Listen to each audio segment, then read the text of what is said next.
Say, man, you see my crab cakes?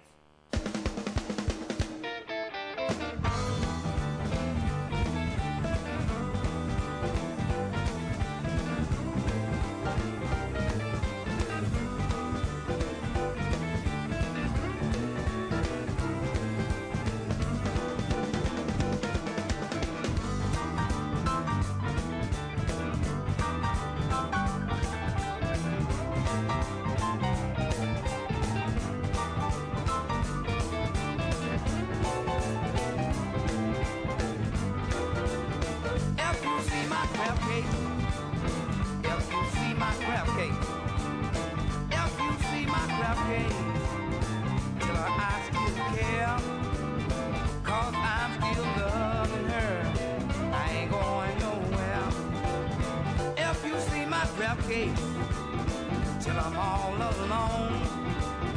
If you see my crab cakes, tell her things went wrong. Don't call on the phone and bring a black dog home.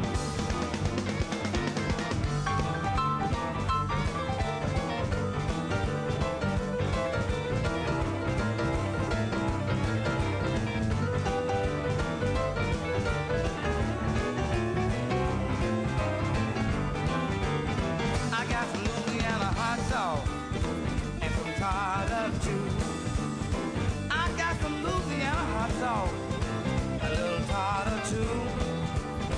Come on, little girl, tell me what you want to do. Them Maryland crab cakes are the best in town. Them Maryland crab cakes are the best in town. So come on, baby, let's get Louisiana down. If you see my crab cake, have you seen my crab cake? If you see my crab cake, tell I'm all alone. Tell her I still love her, and when she come back home.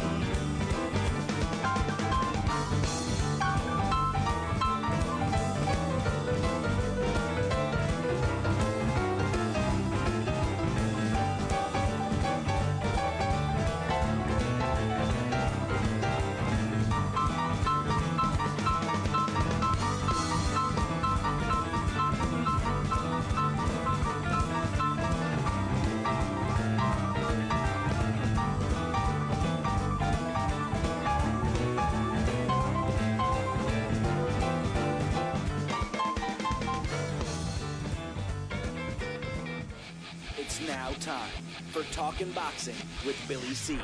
It began as a podcast, went live on the net, and transformed into a full-blown empire.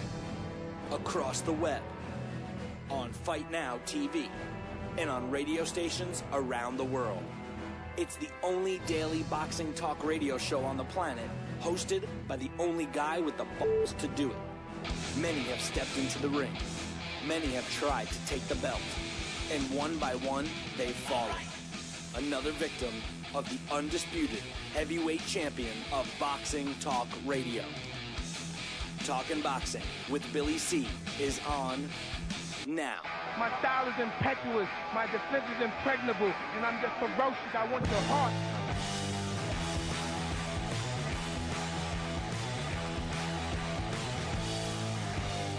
And we're coming to you live from the Billy C. Studios in Lake George, New York. I'm Bill Calogero, and it's time for Talking Boxing with Billy C. Good morning, good day, good evening. Whenever you listen, hope you're doing all right. Don't forget the show's being brought to you in part by Cat's Nationwide Luxury Transportation Service. If you're looking for a limousine and you're someplace in the United States, well, then you need to give My Girl Cat a call, 202-351-7496.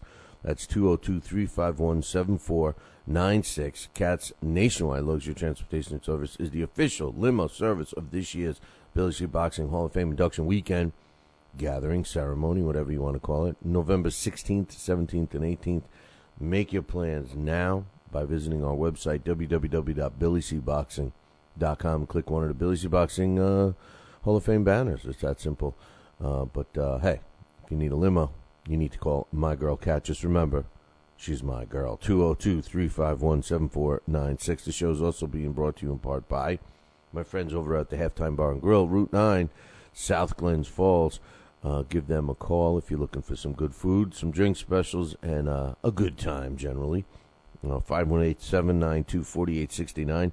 That's 518-792-4869. And, of course, the show's also being brought to you in part by Campanaro and Tomkovich. If you're looking for a lawyer, use the ones that get me out of trouble, or I should say keep me out of trouble. And that's Campanaro and Tomkovich.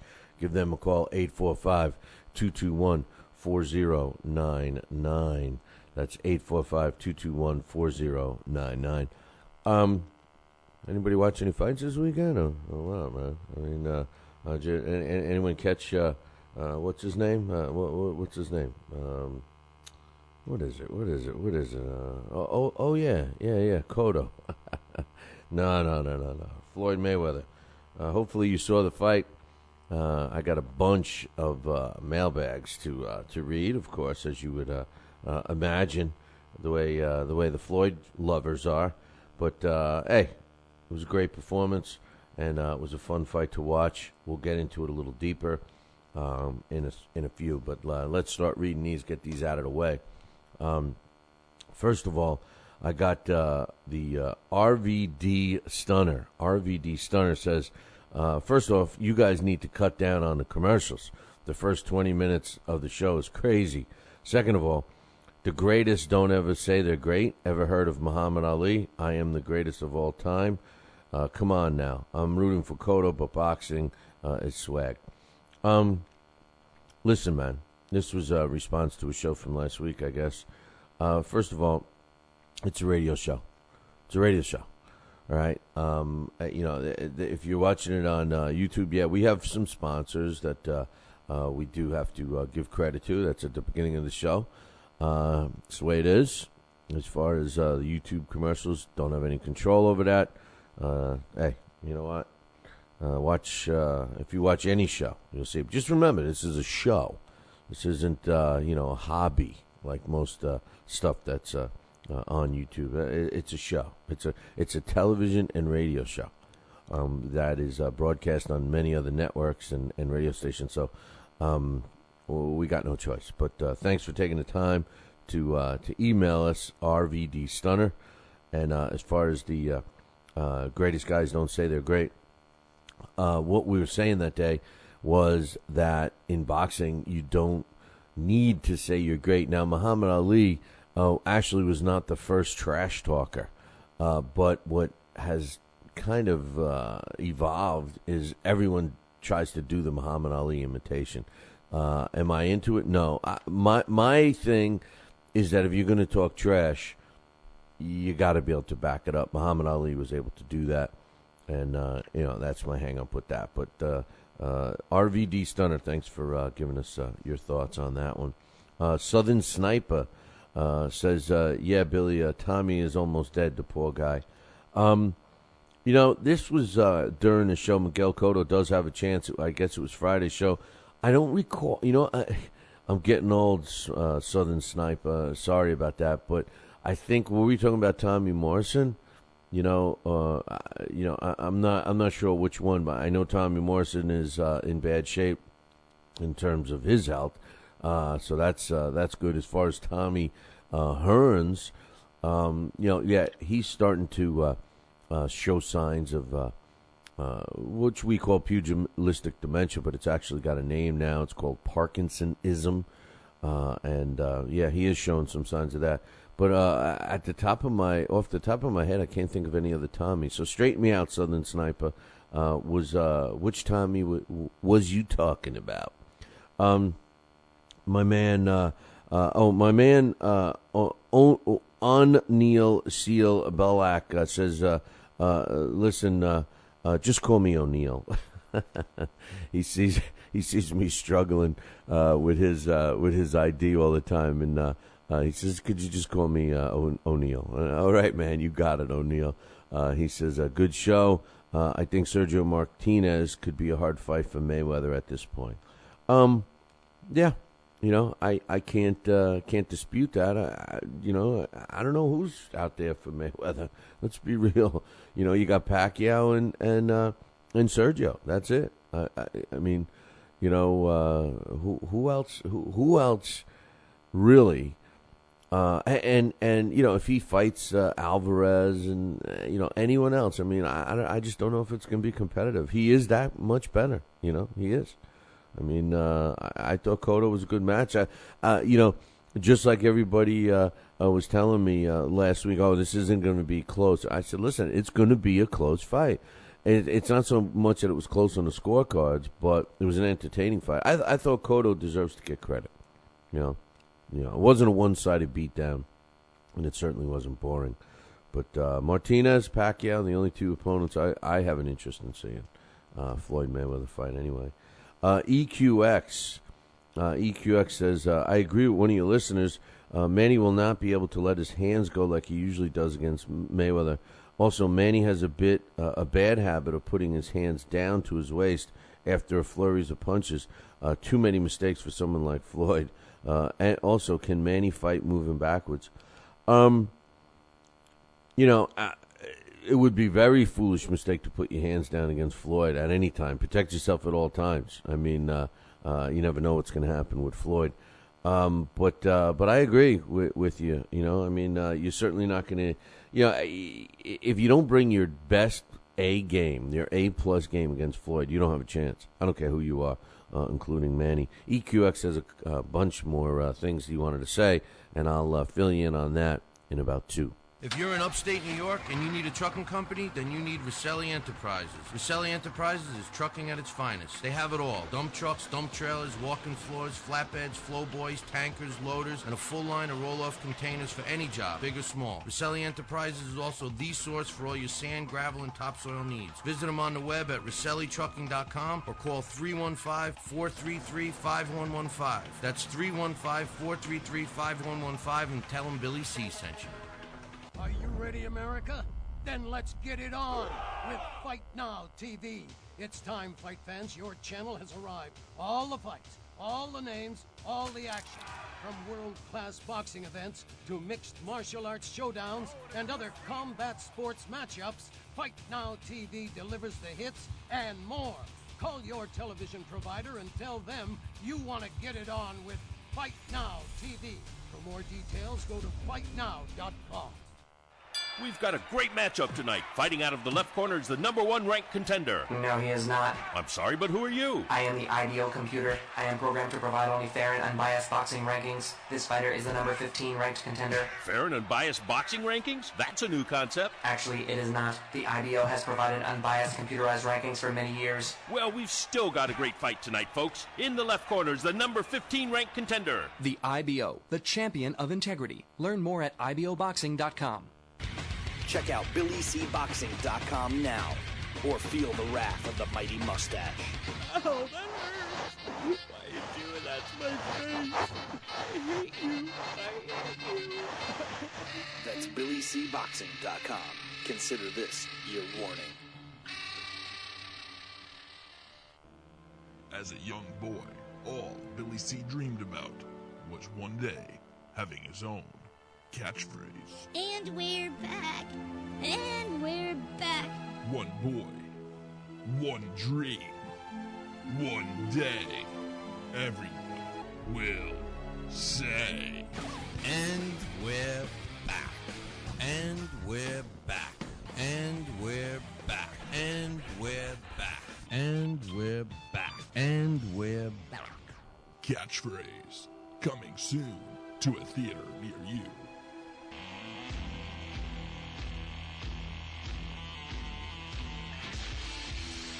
And we're back. You are listening to the Talking Boxing Billy C Radio Show. You're watching us on LDL TV replay. Give a shout out to my man John. I forget John. I say hello to my gorgeous girlfriends, Michelle and Dawn. They never talk to me no more. Maybe they're not my girlfriends. I don't know. John, could you at least tell them I said hello? Jeez. Anyway, talking about the emails, that slew of them came in, and a lot of them, are the Floyd fans. And we've got EQX right now And he says, I'm not affiliated with the station to speak of. Just coincidence, I guess. Now, this was me asking him because there's a radio station not far from where we broadcast out of every single day, and it's got the same call letters as my man EQX, and that's the station, EQX. But, okay, hey, I just thought it was a coincidence. He goes on to say, hey, listen, that was a good fight. If that's how Cotto fights at 154, he needs to stay there. That is where Cotto fights from. So he's fought his last, I guess that was his third or fourth fight at 154. So that's his weight now. So I agree with you. He fights pretty good at that weight. EQS says, what's up with Cotto acting like a little bitch, not giving interviews? I'll get to that. He thought the decision was wrong, so I'll get to that in a little bit. EQX says Floyd stood toe-to-toe and didn't run around. This is true. He did. Stood toe-to-toe, didn't run around. I agree with you. He says Floyd will not fight a 147-pound Pacquiao like he fought a 154-pound Cotto. Who knows what Floyd will do when and if they ever fight Pacquiao. We'll have to wait and see. My man, Given Quality. You knew we were going to get something from him, right? He was okay. Not too bad. He says, another W, Billy C. Floyd Mayweather Jr. fought the fight you wanted to see, and he bled. He was foolish to do the Ali and just lay on the ropes, taking some light punishment willingly just to please fans like you. Listen, dude. He wasn't doing it just to please fans like me, all right? He was doing it because he knows he has to. He was losing I don't know, people, he's gaining a reputation, or at least prior to Saturday night, he's gaining a reputation for just taking the easy way out. And he had to do what he had to do. He's not stupid. Come on. And it certainly wasn't like Ali. Ali was taking shots. If you watch that fight against Foreman, Ali was taking solid shots. They were landing. A lot of those punches, most of the punches, when Floyd was against the ropes, were not landing, and that was my knock on Cotto. He did land several, but nothing flush. So, totally different situation. Laying on the ropes was not the smart fight, at least when you look at Floyd's skill set, but he seemed to do pretty well at it. So, I'm not going to comment either way. He says, Given Quality says, Cotto got 3 rounds for sure. And if you want to be generous, because Cotto fought so hard, you might even say 4. But that's a stretch. Floyd Mayweather was not vulnerable. He was willingly stood there and traded and or rested on the ropes. The 10-ounce gloves saved Cotto from being knocked out at least 3 times. Floyd Mayweather was only 147 for the fight that night. That's what he says. Whatever. By the way, let's make something perfectly clear. Floyd was doing no favors at wearing 10-ounce gloves. That's the requirement at junior middleweight, all right? Anything above welterweight requires 10-ounce gloves. That's the way it is.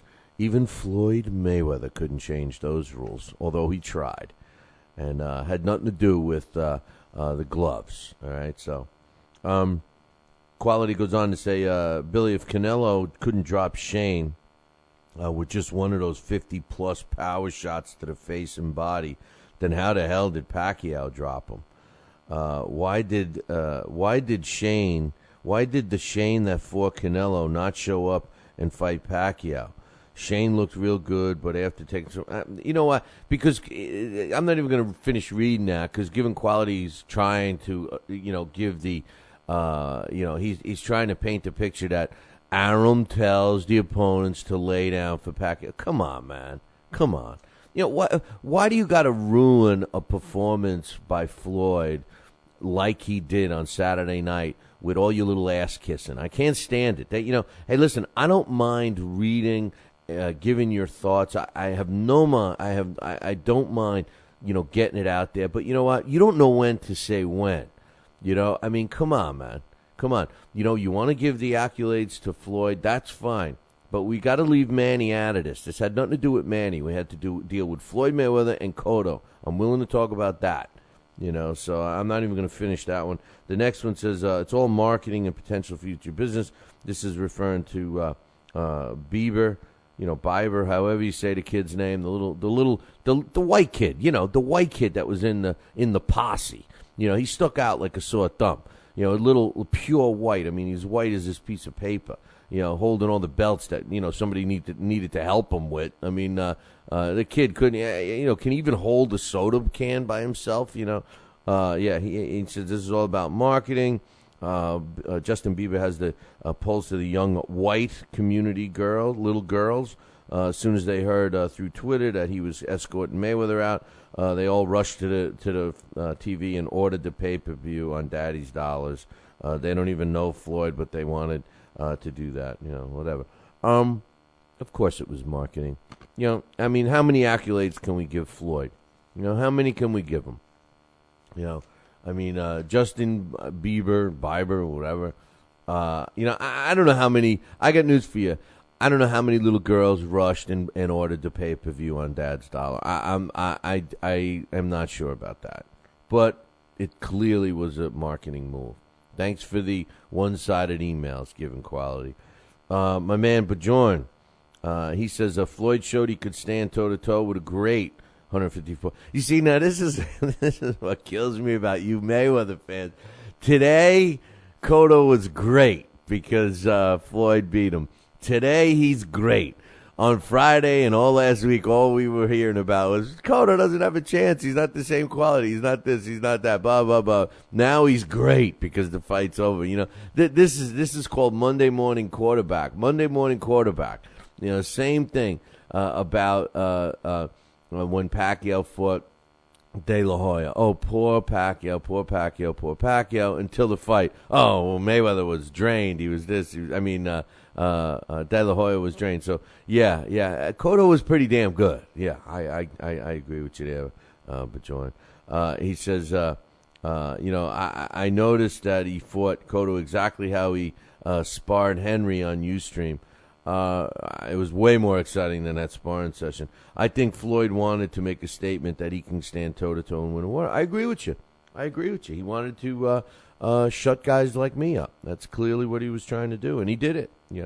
Cotto could only land a jab. Yeah, but that jab was landing flush on Mayweather's face, and that was what bloodied his nose, of course. I really thought it was going to be a hit and hurt Floyd in the fight.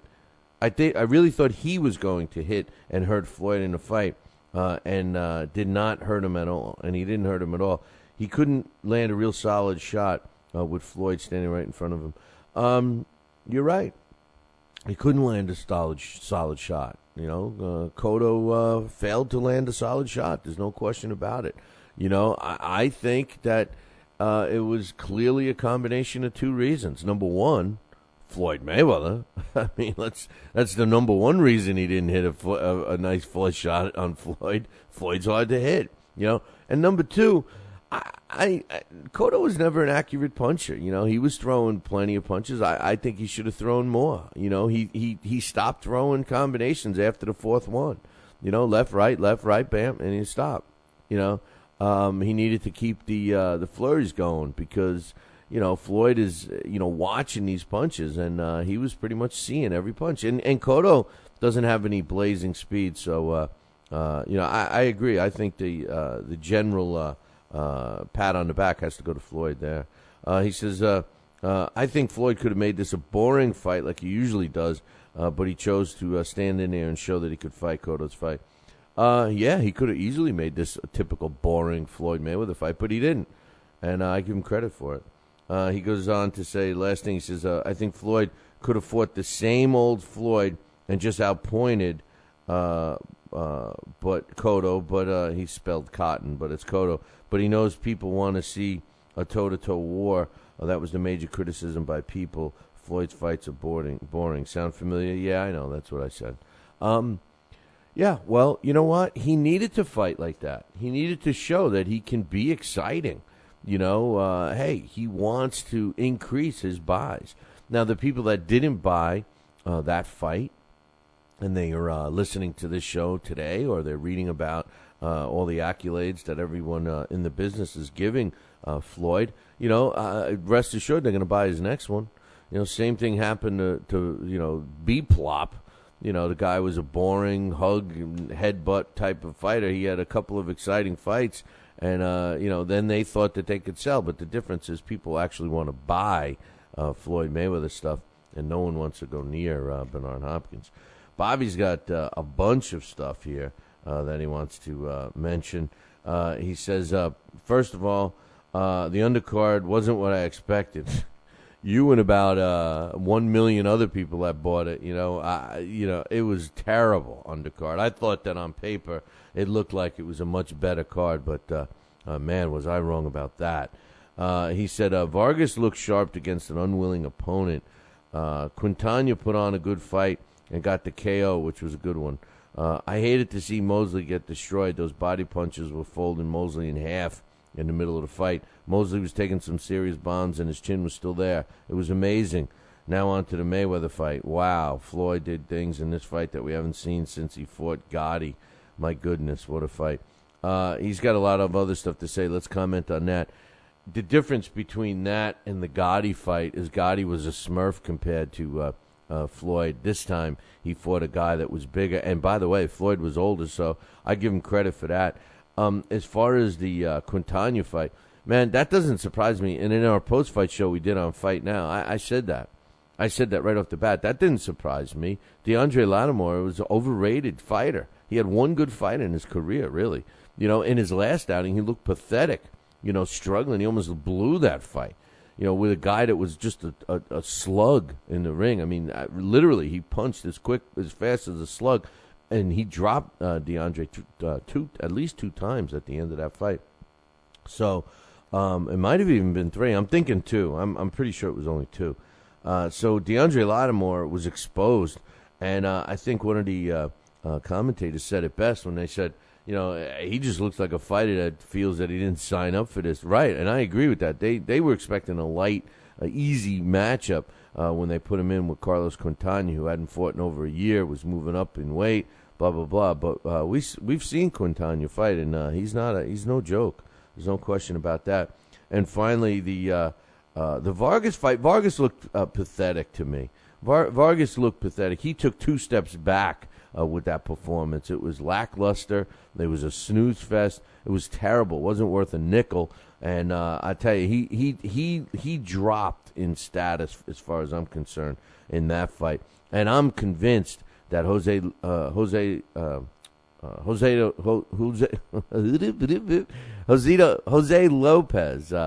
Lopez is, I guess.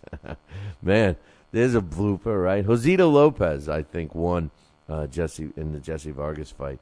But Sugar Shane, wow. Let me get to that right after this. Are you ready, America? Then let's get it on with Fight Now TV. It's time, fight fans. Your channel has arrived. All the fights, all the names, all the action. From world-class boxing events to mixed martial arts showdowns and other combat sports matchups, Fight Now TV delivers the hits and more. Call your television provider and tell them you want to get it on with Fight Now TV. For more details, go to fightnow.com. Broadcasting in all corners of the globe, on the web and radio. He would scoff at a stretcher, that man, I would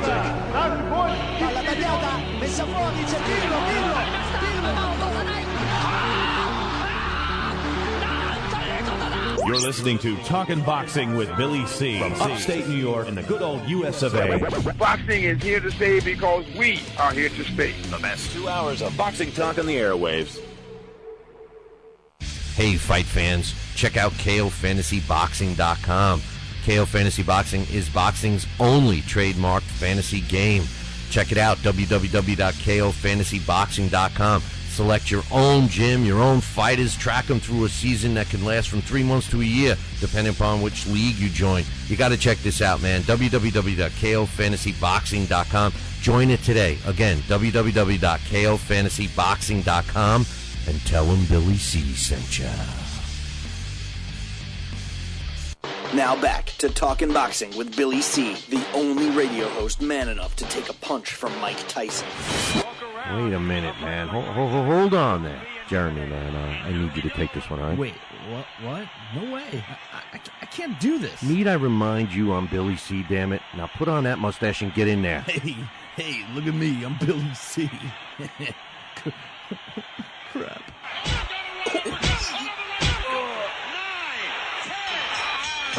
The undisputed heavyweight champion of Boxing Talk Radio. It's Talkin' Boxing with Billy C. Test 1 2. Test 1 2. My fellow Americans, good evening. Welcome back to Talkin' Boxing with Billy C. It's great to be here discussing the sweet science with everybody. I love boxing. I love talking boxing. It's what I do. Bill. Wait, what? Bill. Why are you interrupting me? What? Wrong. What's the problem? Billy, what? C. I did not have... We're gonna have to ask wrong you speech. Leave, What do you mean wrong, Billy C? What's going on here? Fine, I'll go. I just wanted to talk some boxing on tpsradio.net. That's all I wanted to do. I don't need your damn show. I'll get my own talking wrestling with the other Billy C. Yeah, that sounds good. I've always been a Hulkamaniac anyway. Broadcasting live, brother. Welcome back to Talking Boxing with Billy C. on the mighty tpsradio.net, brother. What you gonna do, brother? And we're back. You are listening to the Talking Boxing with Billy C radio show. You're watching us on the Fight Now television channel. If you don't have the Fight Now channel added to your sports channel lineup, then you need to call your local television provider and tell them that you want it. That's right. Pick up the phone and call your local TV provider and tell them that you want the Fight Now channel added to your sports channel lineup. Then you would have gotten to see our post-fight show, which we aired live on Fight Now immediately following the Floyd Mayweather-Miguel Cotto fight on Saturday night. You would have also gotten to see all the extended coverage that Fight Now provided for that fight week, all the weigh-ins and all that happy stuff. And you would also be able to see every night's a new fight on Fight Now, because at 10 p.m. Eastern, you get to see a new one. So check out their website for all the information, www.fightnow.com, and call your local television provider and tell them that you want it, especially if you have AT&T Uverse. They're ready to roll. All you got to do is call them, and you'll get it. So Fight Now. Speaking of now, we're going over the plethora of emails we got about the Floyd Mayweather-Miguel Cotto fight. And I was just starting to, my man Bobby, reading a couple of his emails, and he was talking about the Shane Mosley fight. And, you know, it's true. I think it was the end of an era. First-time ballot Hall of Fame, Sugar Shane Mosley, in my opinion. I give credit to Saul Alvarez, too. I mean, number one, we clearly know that Sugar Shane Mosley is at the end of his career. I mean, anybody that thought that, you know, he had a shot, I mean, I thought he had a shot. But what I saw, and actually one of the live guests that we had on Fight Now was female world champion, and she's considered pound for pound one of the top female fighters in the world, Chevelle Halbach, someone I know very personally and work with her and everything else. She called and was talking about it, and you know, we both agreed that it was obvious that Sugar Shane couldn't pull the trigger, so to speak, as stealing a Freddie Roach, you know, whatever his. What did he call it? What do you call it? Yeah, his line. You know, his coined phrase, I guess. I don't know. But couldn't pull the trigger. And I was saying on the Fight Now show that, you know, in my opinion, what was happening was his mind was telling him what to do, and his just reflexes weren't there. And, you know, he got, I mean, you couldn't even see. You couldn't see him.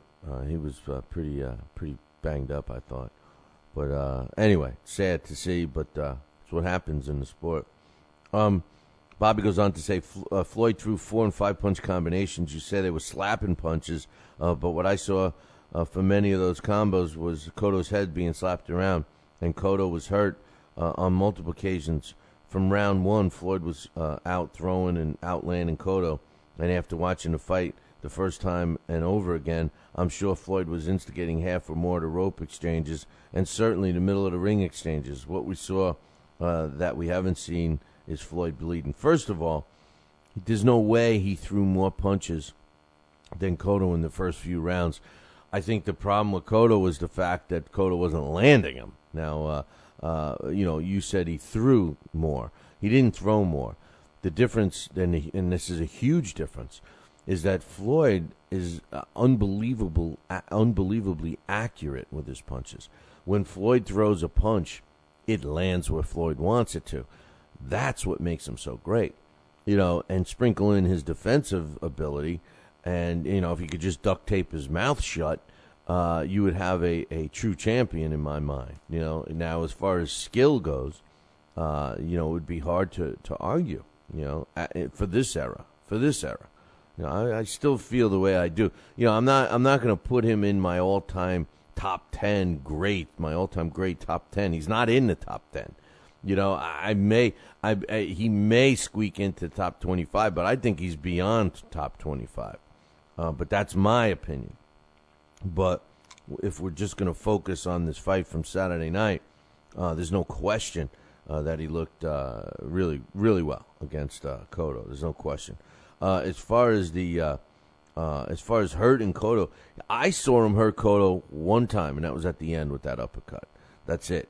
And did not see Floyd hurt at all, in my opinion. The punches just weren't landing flush. So he says Floyd bled. And you know what? He looked like he enjoyed it. No, he didn't. That's his game. He didn't look like he enjoyed it. As a matter of fact, they were all scared to mention to him that he was bleeding in the corner.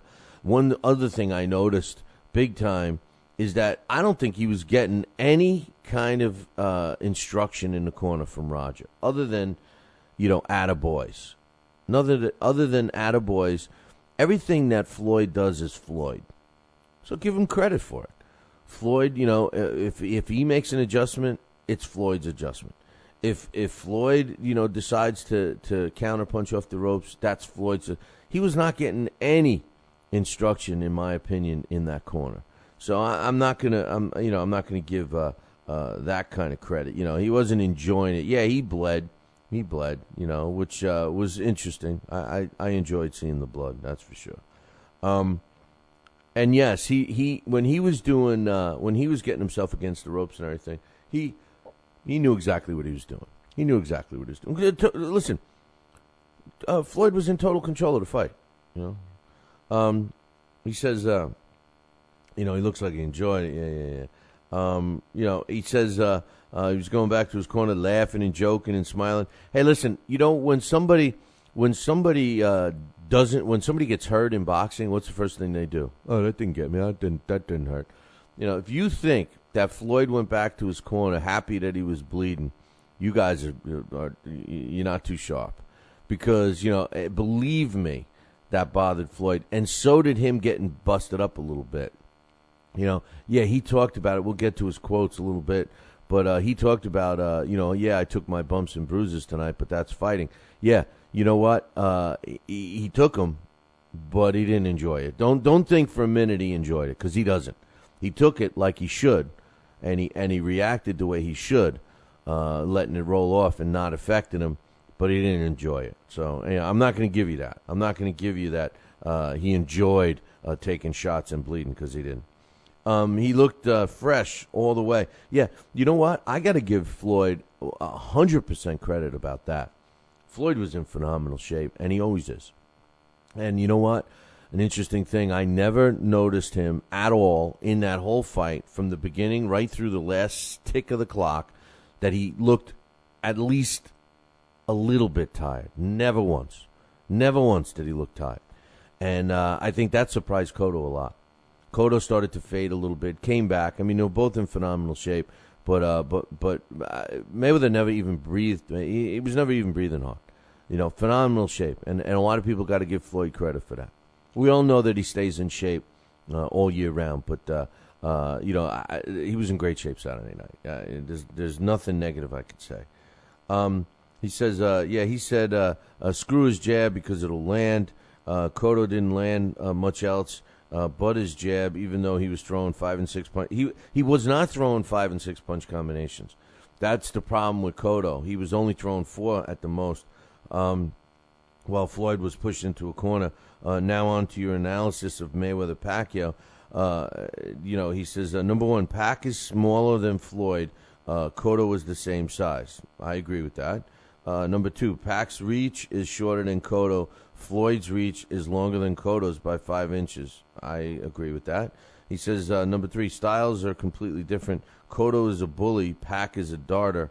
With that reach disadvantage, we won't get close. He won't get close often. I don't know if I agree with that one. Part 5, he says, Pacquiao has a lot of trouble with counterpunchers, which I agree with. Counterpunchers with speed, which is obviously Floyd. He says Pac doesn't have half the jab Cotto does. Cotto is a converted orthodox like De La Hoya, so his jab has a lot of pop. Floyd's lead right hand is unstoppable when he gets it going. If Marquez landed his, Floyd won't miss on Pac's chin. And the thing is, once Floyd throws it, he falls into you, which leads me to the next thing. Pacquiao has no inside game. Floyd does work in the clinches and close quarters. You know, Floyd demonstrated that he could work inside on Saturday night, because up until that, we didn't have a good enough referee. Tony Weeks did a fantastic job. So, yeah, we did learn that Floyd can fight a little bit inside. I was impressed. You know, he says Pacquiao has no inside game. He says punch output is suppressed by timing. And he says Pacquiao tends to throw fast combinations, not caring whether he lands punches, which is good against people who can't fight backwards, which isn't Floyd. Pac is susceptible to a left hook, which Floyd can throw backwards and lead with, while Marquez landed well. Now, with all that said, I think Pacquiao will make Floyd fight hard. He just has the style to do so because historically Floyd fights more aggressive against southpaws, which is why I think we will see a scare or two with Floyd getting hit. Pacquiao will try to blitz Floyd when he gets his chance out of frustration, and I think if Floyd fights like he was leading with the combos and uppercuts, it'll look like Marquez fighting Manny Pacquiao, but with more size, accuracy, and speed, as well as his defense and punch output. Floyd shows he can fight at a pace he wants and wanted to fight this way with Cotto. He will slow the fight down with Pacquiao so Pac won't throw a lot like Marquez did. Floyd's too big, he's too fast, and his defense too sound to lose to Pacquiao, and he showed his chin against Cotto. He showed a great chin, he showed his great defense, and, listen, the only reason why I think Manny Pacquiao has a chance against Floyd is the fact that Floyd's not going to be able to anticipate where all the punches are coming from every time. Where he can, like with Cotto, he sized him up after a couple of rounds and pretty much was anticipating where every punch was coming from. He won't be able to do that with Pacquiao. However, with all the other issues you point out about his size, his defensive ability, his counter punching abilities, and all those other reasons, make it a pretty hard fight for Pacquiao. I would think Manny Pacquiao would be a huge underdog going into this fight. He says Bobby scored this fight 10 rounds to 2, maybe 9 rounds to 3. It was a hard-fought battle. I scored the fight 116 to, what was my final score? 116 to 112. 116-112 in favor of Floyd Mayweather. Finally, my last email, thank God, was from Master Blast. He says, I think that was the best Cotto I've ever seen.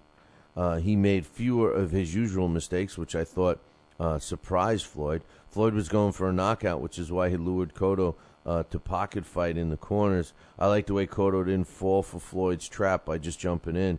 He would feint first and then lead with his excellently timed jab, which Floyd had difficulty anticipating.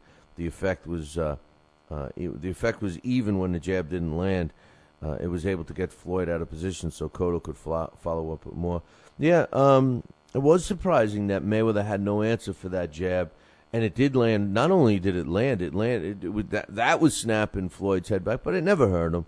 It never hurt him, and Cotto's inability to follow up with accurate punches behind that jab made it a one-punch, once-in-a-while type of an offense, and that's exactly what Floyd was banking on. He says, did you notice how Floyd put Cotto's famed left hook on ice in this fight? Do you seriously think he won't do the same to Pacquiao's left? And after Pacquiao's left is taken out, what else does he have? Pacquiao doesn't set up his punches with Floyd. He can't fight inside like Cotto and has poor head movement. Pacquiao will be humiliated, which is why he won't take the fight. He'll take the fight. He will. I think he will. And finally, Master Blaster closes by saying, Floyd did show tremendous foot speed, which a lot of people thought he'd lost. This is why I'm even more convinced that Pacquiao will be taken to school if he dares to step in the ring with Floyd. Being calculative is the way to be successful against Floyd. Notice that in the pocket, Cotto was careful to keep positions that made it difficult for Floyd to counter. This is something Pac's incapable of doing, and he'll get countered all night. Mayweather is just too good for Pacquiao. Too big, too good. It's hard to argue, man. It's hard to argue. Listen. Here's the thing. I got all the fight results here. I scored the fight 116-112 in favor of Floyd. I thought Floyd overall. I thought Floyd looked fantastic. I thought Cotto looked good. I thought it was a very entertaining fight. I was a little disappointed with the undercard. It was horrible. It was non-competitive, and it's been the knock on the pay-per-views that we get. These major names on the pay-per-view, and then we have a terrible undercard. And honestly, at times, I thought that the undercard was going to be a lot better. Prior to the fight, I should say. On paper, it looked good. Jesse Vargas was pathetic. Carlos Quintana, that was a good fight. He's now the NABO junior middleweight champion. Kenny Bayless did a good job in there. Knocked out, in case you missed it, he knocked out, Carlos Quintana knocked out DeAndre Lattimore at 2 minutes and 19 seconds of the round, sixth round. Jesse Vargas against Steve Forbes. Steve Forbes is 150 years old and stayed in there. Vargas had no answers for him. Josito Lopez beat Vargas. Vargas improved to 18-0, but he doesn't go anywhere, in my opinion. Sugar Shane Mosley against Saul Alvarez. Saul Alvarez solidified himself. He's an exciting fighter. He's very technically sound. I did notice one thing wrong with him. I did notice something I never noticed before. And go back and watch him fight, and you tell me if you noticed it. He has a tendency to lock his knees in place. When he gets ready to fight, like when he's ready to throw some punches, his knees like kind of snap forward. It's like he's stiff. You watch it and let me know what you think. To me, as he moves up with his level of opposition, that's gonna hurt him. He's got to be a little more fluid in there. He's got to be able to move around a little better. But defensively, he's solid. He's got some pop. He goes to the body, goes to the head. I like Saul Alvarez. I can't deny that. And of course, Mosley and I'm sorry. How did I score that fight? I scored it 118-110. The way one of the judges had it. Two of the judges had it at 119-109. I had it 118-110 in favor of Alvarez. As far as Floyd's fight, I told you my score 116-112. I give Floyd a lot of credit for fighting him. Now, what one of the emailers mentioned was something I said in our post-fight show. I thought Floyd was slapping his punches, and he was. He was landing a lot of punches with the side, and that's what I meant by a slap. Towards the end, he picked and chose. I'm sure he's going to say he wanted to do it that way. But you turn your punch over if you can land it with the heel of your hand. Why can't you land it the right way? So I thought he slapped his punches a little bit. As far as some quotes and all that happy jazz, Floyd came up with some stuff. He said that tonight we gave the fans what we wanted to see, what they wanted to see. We matched the best with the best. First of all, he can only be talking about himself and Cotto because the rest of the card wasn't matched well. He says Cotto's a very tough competitor and he won some rounds. Of course he won some rounds. He pushed me to the limits, and this is what it's all about. I agree. I think Mayweather's not BSing there. I think he's, which is uncharacteristic for Mayweather because he's a chronic liar. But I think that he's definitely telling the truth and he was being honest. This was in the post fight, So I think Cotto did push us to see what Floyd has, and I liked it. I like seeing Floyd fight like that. I wish you know what, if Floyd fought that way his entire career, I would be Floyd's number one fan. I wouldn't care, how ridiculous he is in every other aspect of his life. I wouldn't care. If Floyd fought the way he fought against Cotto on Saturday night, I would have been his biggest fan. No, there's no doubt about it. I can't complain about anything that he did. He goes on to say Miguel Cotto fought his ass off tonight, and I want to congratulate him and his team. Another classy move, uncharacteristic of Floyd. And Cotto deserves that credit. He says, you've seen me in flashy cars, but I want you to know that I do give back to the community. This is what it's all about. It's not about making a lot of money. It's about giving back. That is BS. It's all about the money for him.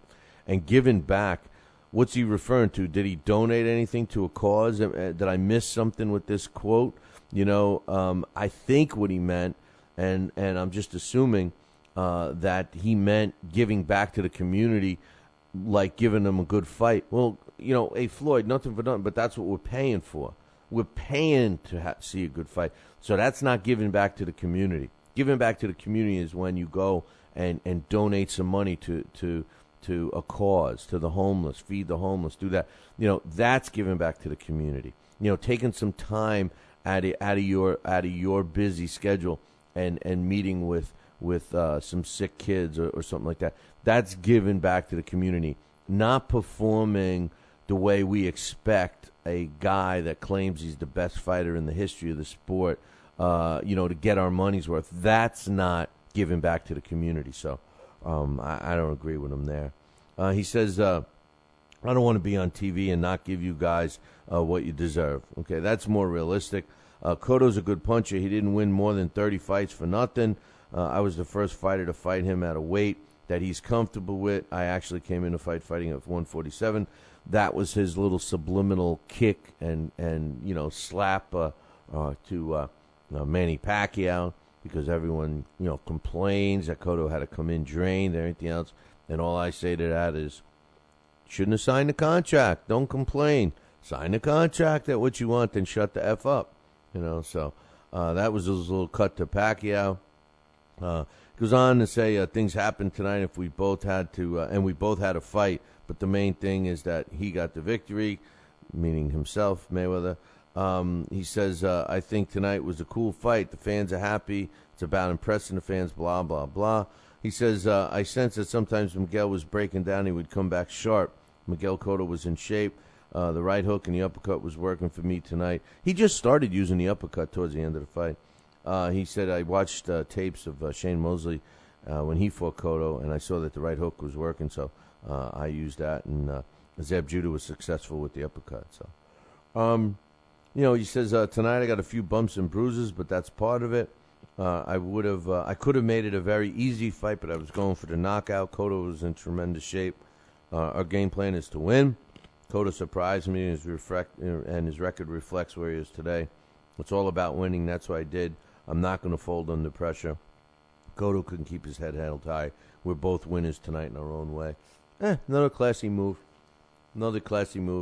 Floyd says, I gave the fans what they wanted, and that's that. Now, Miguel Cotto, he refused to do an interview, and that's what one of the emailers were complaining about. And it even gets worse because apparently he's back in Puerto Rico already, and he's crying about the decision. He feels that the decision wasn't justified. Now, I don't know if he feels that the cards weren't right or if he feels he actually won. They don't stipulate that in his official statement. He says he said that he felt that the judges disrespected him. He says he made a great fight. It was a close fight, and I think that he won. And there's a discomfort and disagreement with the decision of the judges. This is one of his advisors saying that Cotto feels he won, meaning Cotto. And Cotto was not happy with the decision of the judges. He felt that the judges saw the fight as an insult to the reality of what really happened there. Maybe he was just looking for a closer score. I don't know, but there's no way he won the fight. There's no way. I mean, I tell you, one of the best things about the fight was the two gorgeous women that they both came in, right? Miss Jackson was Floyd, and Cotto's wife. She's a pretty good looker herself. So we got to see them all night long. That was interesting. But, Cotto might be a little delusional there. As far as the rest of the undercard goes, that we didn't see, unless you're watching on Fight Now, Omar Figueroa, he improved to 16-0 with 13 knockouts when he stopped Robbie Cannon in 2 minutes and 8 seconds of the first round. Keith Thurman improved to 17-0 when he fought Brandon Koskins, who dropped to 16 wins, a loss, and a draw. It was a third-round stoppage for Thurman. Antonio Orozco improved to 14-0 with 10 knockouts when he stopped Dillard Frederick, who dropped to 8-6 with 3 draws. And in featherweight action, Braulio Santos improved to 6-0 when he had Juan Sandoval with a unanimous decision, 59-55, with the way all 3 judges scored that one. In what could have been the fight of the weekend, I'm not knocking anything with Mayweather or Cotto, but what really was an entertaining fight, if you missed it, check it out. Johnny Robbins talked to me yesterday, and he's like, did you see the Huck and Huck-Afolabi fight? And I hadn't up to that point. And I said, no, I didn't. I only read about it. And he says, well, you go watch that fight. And I did late last night. Well, not late for me. And what a fight that was. I told you Huck-Afolabi is a much better fight. These two guys fought to a draw. Marco Captain Huck, his record now is 34 wins, 2 losses, and a draw. One of the losses came at the hands of a heavyweight, so, of course, Alexander Povetkin, with 25 knockouts. Now, Huck-Afolabi improved to, or I guess, I don't know, do you call a draw improve? I don't know, 19 wins, 2 losses, 4 draws, 9 of his wins coming by knockout. The fight took place in Germany, 114-114. 115-113 for Huck, and 114-114 with the way the 3 judges scored it. Huck gets to retain his belt. I hope they do a rematch. Dave Murphy, who's pretty lonely in the chat room right now, says, Huck-Afolabi 2 was a great fight. He feels that the final round was a round of the year candidate. So, and I can't disagree with him. This is just a slugfest, back and forth.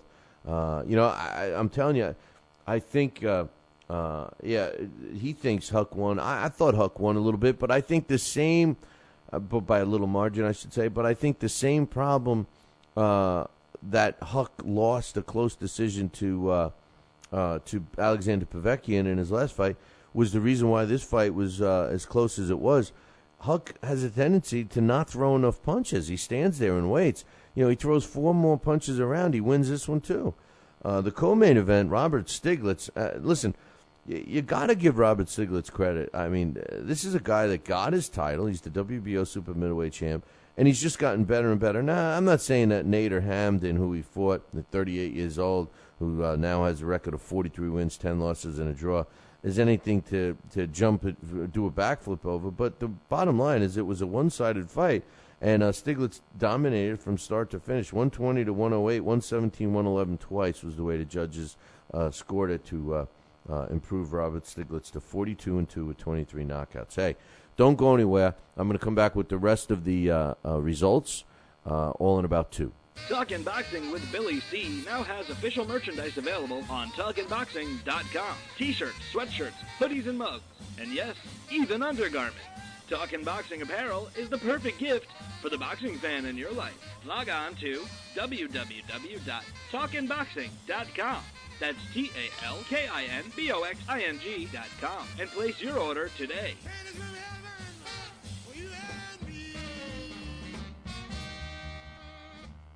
Join us here for 2 hours as Billy and the gang do what they do best. Every time I start talking about boxing, a white man got to pull Rocky Marciano out his ass. Rocky Marciano was good, but compared to Joe Louis, Rocky Marciano ain't. Beat Joe Louis's ass. Joe Louis was 75 years old when he fought. Huh? What? We're supposed to be talking boxing. It's Talking Boxing with Billy C. As Billy C. sits here in the multi-million-dollar Talkin' Boxing Studios, sipping a fine wine before you're even out of bed, you should be thinking, damn, I wish I had a mustache like his. It's the Talkin' Boxing with Billy C. show. He's Billy C., and you're not. Sucks to be you. Now let's dig into our archives and hear a rare interview when Billy C. first became the champion of boxing talk radio. Hello, Billy C. As the new champ, can we ask you a few questions? Why, certainly. Okay, your fans would like to know how you and your corner have successfully walloped the competition. We're not ordinary people. We're morons. Anything else? I'm a victim of circumstance. Did your success finally come when you made the show 5 days a week for 2 hours? What do you think? I'm trying to think, but nothing happens. Now, please tell the listeners what you've learned from making it this far. Certainly. If at first you don't succeed, keep on sucking till you do succeed. Great words of wisdom, Billy C. Keep up the great work as the undisputed People's Champion with your show, Talkin' Boxing with Billy C. Any last words to anyone who's listening? This is your fault, you bonehead.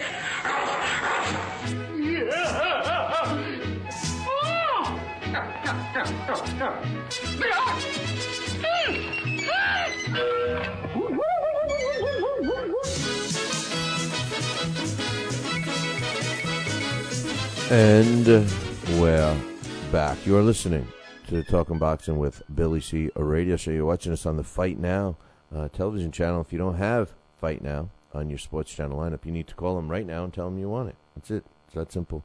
All the information about the channel can be found on their website, www.fightnow.com. Speaking about stuff going on, don't forget about a couple of things. Number one, the Raymond Serrano and Kareem Mayfield fight, which is an ESPN Friday Night Fights next week, not this weekend, next weekend, May 18th, and it's going to be taking place at the Albany Times Union, which is a great place to check out fights. And we want to send you there. Well, very easily you can go buy tickets by visiting our website, www.billycboxing.com, and click one of the Star Banner posters, Star Boxing posters. But if you want to win a pair of tickets, come on out to the Halftime Bar and Grill, and we'll get you an opportunity to win yourself a pair of great seats. So all of that's happening. But really, there's something really cool happening. Now, aside from the personal training certification clinics, which are taking place between May 17th and May 19th, and the second annual Masters National Championships, which is taking place from May 31st through June 2nd, besides from all of that and a whole bunch of other stuff taking place all throughout the month of May and June at Gleason's Gym in Brooklyn, we got this great thing going on in August. It's August 23rd through the 26th. It's a fantasy boxing camp. It's already in their 10th year. And listen, this is something that you should check out, man. And we want to go there with you. So if you're going to go, if I have any of Billy C. Boxing viewers or listeners or even fans of just the website, if you're going to go to this event, please let us know. Drop us an email, Billy@talkinboxing, TalkinBoxing.com. Let us know you're going, and we want to follow you, do a story about you and the whole thing. Now, in case you don't know what this is, Gleason's Gym does a fantastic job with setting up a fantasy camp. They've been doing it for 10 years. This year it's in right outside the Catskills in Ellenville, which is, I don't know, maybe that is considered the Catskills. Maybe it may very well be like the beginning of the Catskills, but I think it's right outside. But anyway, that's where they're going to have it, at that resort, at the it's called the Honors Haven Resort. It's also got a spa in there, and this fantasy camp basically prepares you for a boxing event, a boxing fight, a fight. And it's cool. You got to check it out. Visit our website, www.billycboxing.com.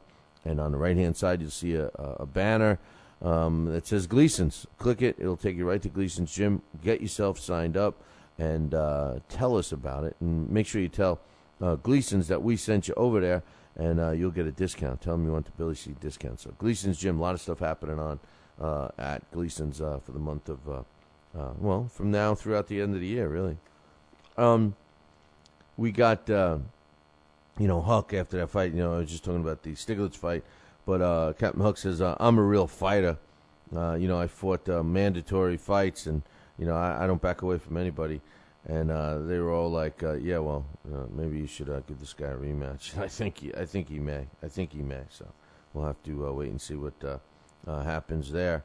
Some other fights that took place this weekend. Demetrius Andrade took care of his opponent, Rudy Cisneros. Took him less than 3 minutes to do it. Dax Khan was ringside, wrote up a piece on that. You can check it out on BillyCBoxing.com. Demetrius Andrade improved to 17-0 with 11 knockouts. So we'll see what happens with that. Rudy Cisneros drops to 12-4. The co-main event, which was my girl. I love this girl, Victoria Cisneros. She suffered a cut over her eye from an unintentional headbutt. She couldn't continue, and the fight with Adi Azazari was ruled as a no contest because it never made it into the fourth. So we'll see what happens there. The co-feature, which turned out to be a co-feature actually, super featherweight Joe Chip. They call him Joe Chip, but his name is Joseph Perez. He improved to 8-1 when him and Juan El Patron Yarmilo had a fight that went back and forth, but Perez got a unanimous decision. It was a 6-rounder. Yaramilio drops to 8-10 with a couple of draws. Chris Gilbert improved to 4-0 with 3 knockouts when he stopped Kuantre Henson, who dropped to 4-5 in the third round. And the first fight of the night was Tylen Burris, who improved to 2-0 when he caught Robert Jackson, who was making his pro debut, with a solid right hand in the second round, 1 minute 53 to be exact, when the fight was stopped. So decent card, and then of course they showed the Mayweather fight on closed circuit, which was pretty cool. Dax Khan covered it there ringside and had a good time. Chris John, 16th successful title defense. Pretty amazing for a guy that's kind of in obscurity. I mean, we all know who Chris John is, but ask anybody on the street if they know who the WBA featherweight champion is. 118-109 twice, 117-110 with the way all three judges scored. The 12-round victory over Soji Kimura, who's, I believe he's ranked in at least the top 20 of our rankings. So Kimura drops to 24 wins, 4 losses, and a couple of draws. Dord Yordan, you know him. He's became a favorite when I thought that he was on his way to beating Robert DeGhost Guerrero, even though it was only 2 rounds.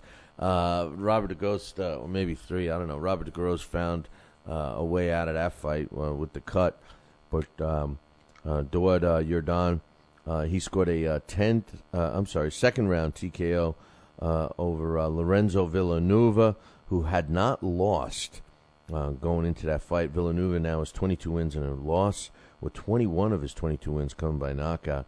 And Dord Yordan, well, he picked up a world featherweight title. The IBO world featherweight title is now Yordan's. Speaking of titles, interim title was on the line for the unbeaten middleweight Hassim Nadam, and he grabbed it. He's now 27-0, and he claimed the WBO's interim middleweight title with a 12-round decision over Max Bursak, who was undefeated going into the fight with 24-0-1. Now he's 24-1-1 with 10 knockouts. It took place in France, and the way the 3 judges scored it was 118-110 twice and 118-111. Now this set up a mandatory fight. Dmitry Pragg, who's currently the WBO champ, has to face Nadam within 120 days, which, in case you don't know, is, 4 months? So, yeah, 4 months. DeMarcus Choppa Corley, he chopped McCluskey right out of contention.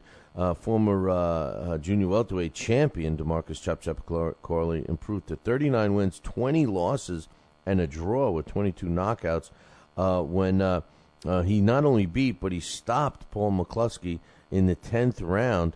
And this was right in McCluskey's home area of Northern Ireland in Belfast. McCluskey drops to 23-2 now with 12 knockouts. The fight was waved off by referee Ian John Lewis at 2 minutes and 28 seconds of the 10th round. Corley is 37 years old, and he had just come off an upset over unbeaten Gabriel Brasaro in his last fight. So back-to-back upsets for Chop Chop Corley. Wonder what that's going to land him. What do you think? You know, probably a title shot, right? Iman O'Kane improved to 7-0 with 3 knockouts when he beat J.J. McDonough, who was going into the fight with his 8-1 record in 4 knockouts. It was an all-Irish prize fighter tournament. I don't know what that is, because it wasn't the regular prize fighter. But anyway, Rafael Marquez, the other Marquez brother. Yeah, well, he got put in the ring with Eric Aiken in the featherweight division. I'm sorry, I believe it was the. I guess it was featherweight division. And Rafael, I guess, is fighting he's a former world champion, we know, but now he's fighting in the featherweight division. For some reason, I thought he was fighting higher, but he improved to 41 wins, 7 losses, 37 of his W's coming by knockout when he stopped Eric Aiken on Saturday night in the first round. Eric Aiken now is 16 wins, 9 losses, and a draw. The main event, that wasn't even the main event. The main event had Jackie Nava.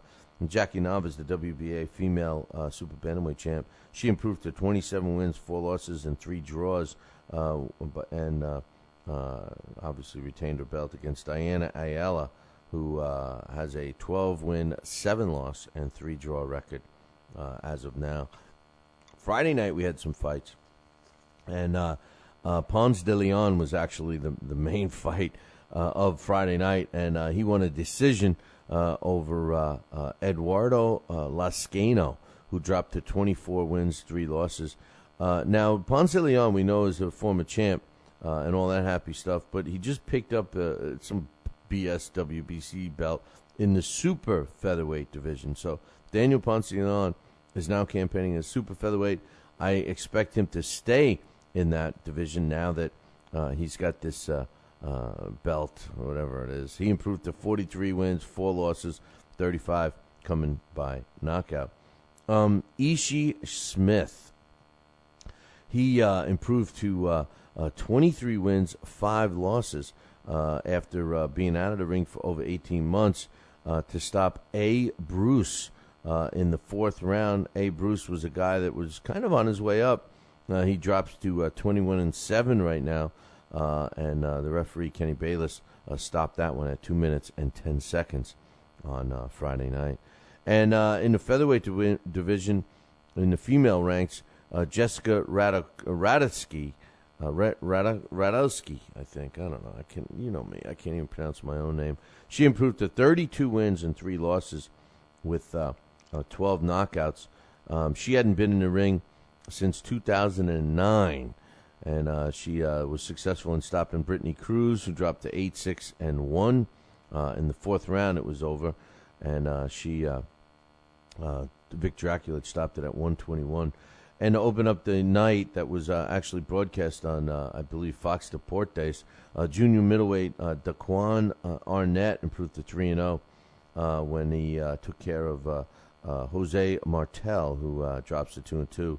It was waved off after Martel hit the canvas not once but twice in the first round. The official time in the stoppage was 2 minutes and 41 seconds. And speaking of Smiths, there was another Smith, DeFear Smith, who they say no fear, even though he's got 22 losses. He didn't get a loss on Friday night because he improved to 26 wins and 22 losses with 7 draws and 4 knockouts when he scored a 10-round decision over Tony Boom Boom Ferranti, who dropped to 12-4. This was supposed to be Ferranti's night. Took place in Pennsylvania, so 99-91, 97-93, 98-92 was the way the judges scored it. And the funny thing about it was Smith was the last-minute sub because Boom Boom Ferranti was supposed to fight Tommy Carpenter. That's who had backed out. Remember a couple weeks ago we talked about that? The co-main was rematch between Victor Vasquez and Paul Fernandez. This time, Vasquez came out with a unanimous decision. 15 wins, 6 losses, and a draw now with 7 knockouts. And Paul Fernandez drops to 5 wins, 4 losses, and 2 draws. If you recall, these guys had fought to a draw in their previous fight. We had Vasquez knocking down Fernandez twice during the fight, once in the first round and once in the 5th round. And the scores were 60-52, all in favor of Victor Vasquez. So that wraps up our fights for the weekend. And I tell you, one fight really made the weekend a success, I guess. We look at the Mayweather fight. I got my man Murph in the chat room, and he was in the he was here for the post-fight show. I didn't bust his chops too much, but I will right now.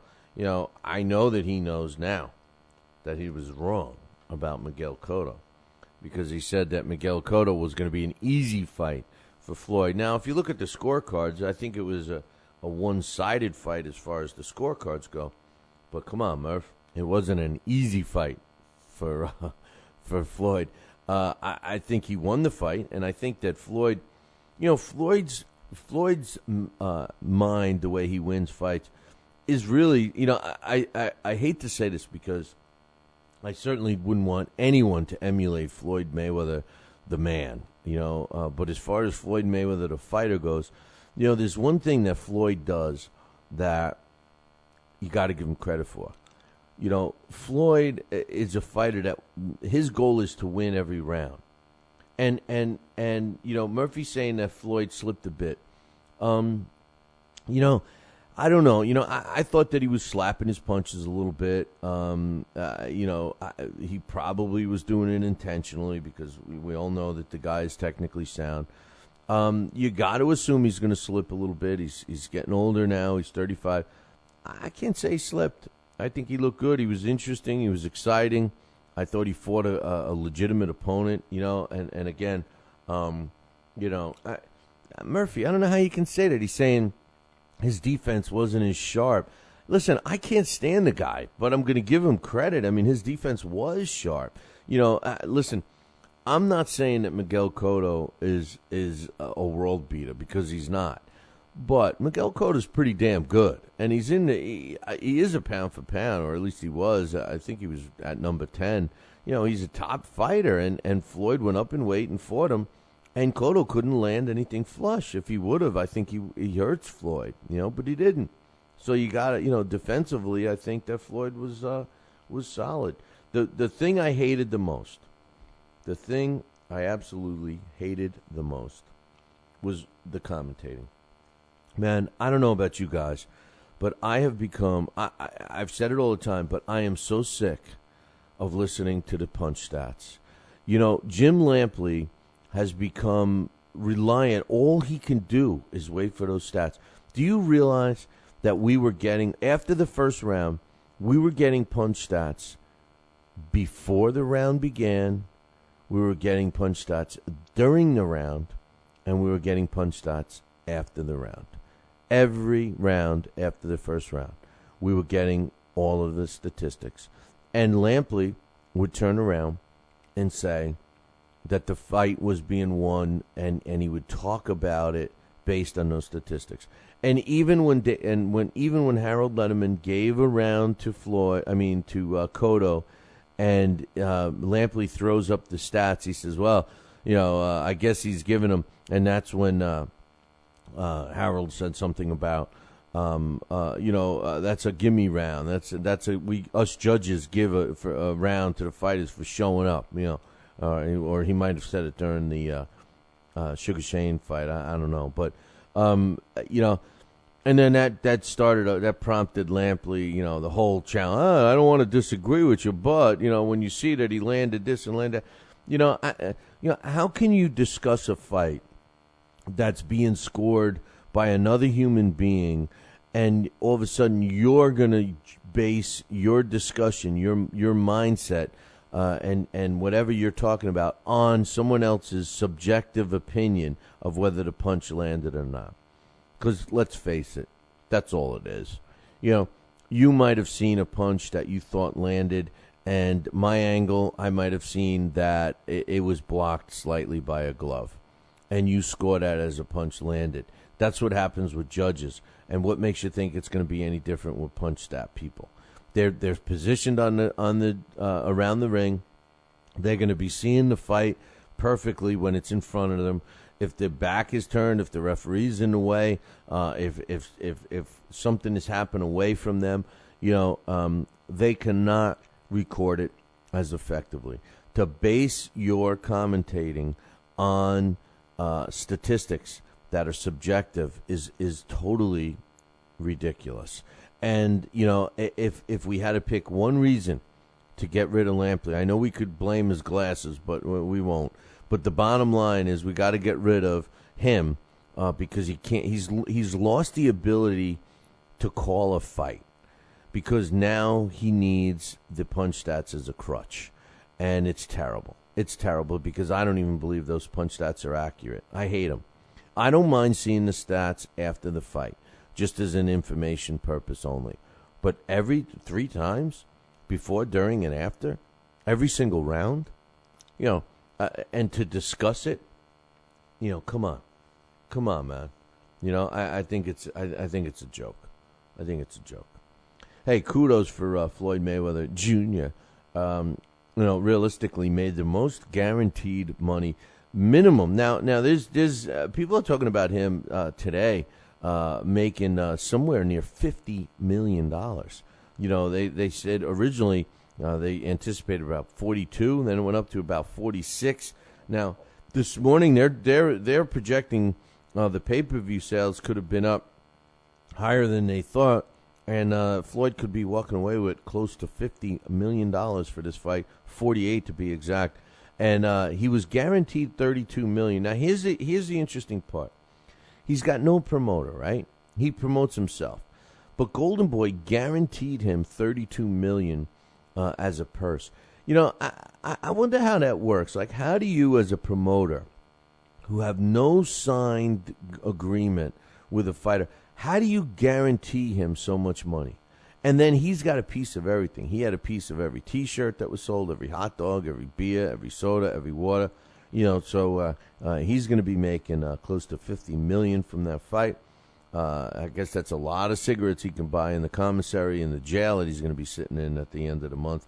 But listen, I'm only kidding about that. He's going to be in a jail, but it's certainly not going to be anything tough. He's going to be in a country club jail, community jail, that he's going to be treated like a movie star. And we're all predicting here, at least I am, that he will not do 30 days. No way will he even do 30. You're saying he's going to be in there for 90. No. He's probably going to be out in a week, but he will never do 30. But anyway, the next biggest guaranteed purse came to Iron Mike Tyson, was $30 million when he nibbled on Evander Holyfield's ear for a round or two. Some other news, and by the way, if you're looking for my man Austin Colleen's take on the Mayweather Cotto fight, go check out his article. It's up on BillyCBoxing.com. Cinco de Mayo, it's called. But check that one out.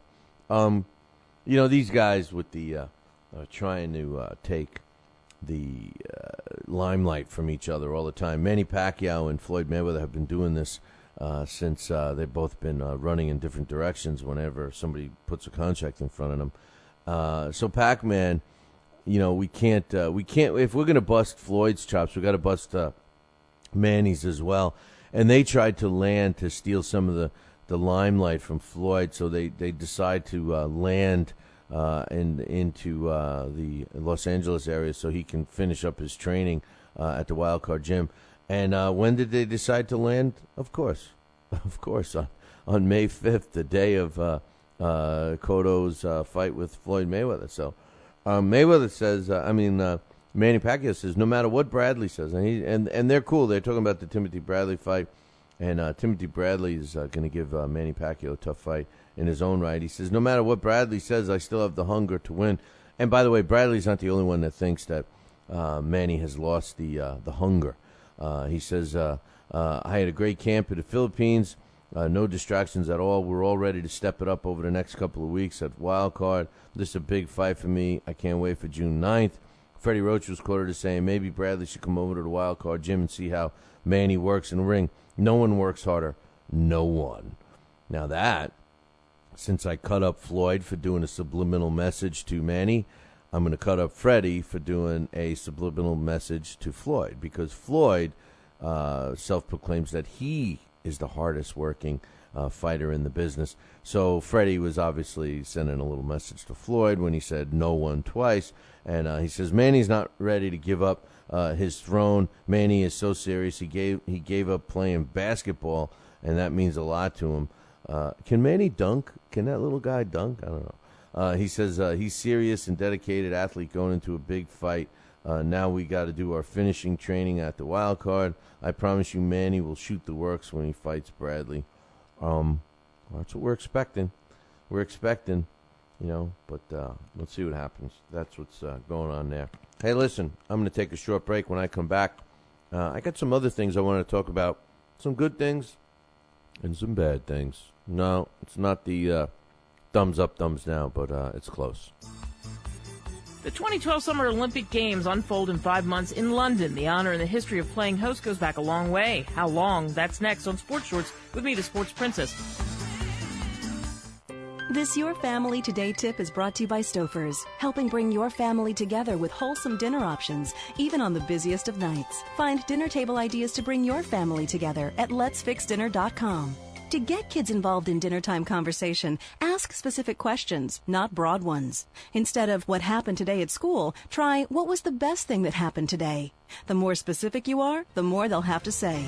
For more tips like these, visit us at parenthood.com/yourfamilytoday. Legend has it that the Olympics go back to Hercules, but let's leave Greek mythology out of it. The modern games opened in 1896. Since Athens couldn't afford to put them on, a businessman ponied up the coin. Pole vaulting, weightlifting, shot put, and swimming, few of the handful of events. Since those days, some of the original sports remain. Others come and go, depending on the whims of the International Olympic Committee. Australia, France, Germany, and China have hosted summer games, and this will be the third time for London. As for the winter games, the U.S. has hosted them 4 times since they started in 1924 in France, featuring sports like alpine cross-country skiing, figure skating, and such. Between the summer and the winter games, there are hundreds of sports and thousands of athletes. You never know what city is going to get a crack at hosting next. I'm the Sports Princess with Sports Shorts.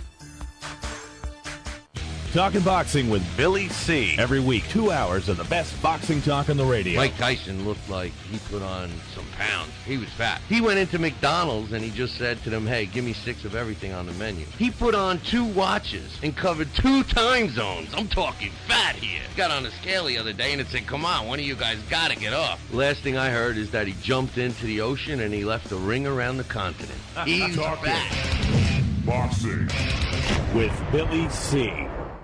Now back to Talking Boxing with Billy C. He may not have an Excellence in Broadcasting award, but the night's still young. And he's got martinis. So you never know what may be by morning. It's Talking Boxing with Billy C. Talking Boxing with Billy C. The one, the only, Don King. Makes me feel good, Billy, to have you, the #1 show in the country, Talking Boxing with Billy. So I invite each and every American that's listening to this great show to tune in, because we want you to be there with Billy and me. St. Jimmy's coming down across the alleyway, up on the boulevard like a zip gun on parade. Lights on the silhouette, he's just a buttonette, coming at you on the count of 1.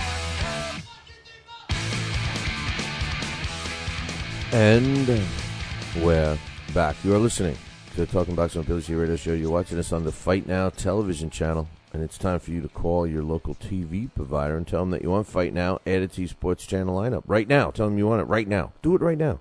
Do it. For all the information about the channel, you can find it on their website, www.fightnow.com.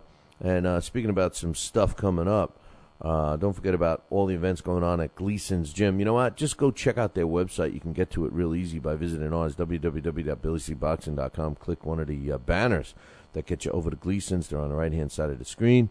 There will be another one on the left-hand side. Just click it.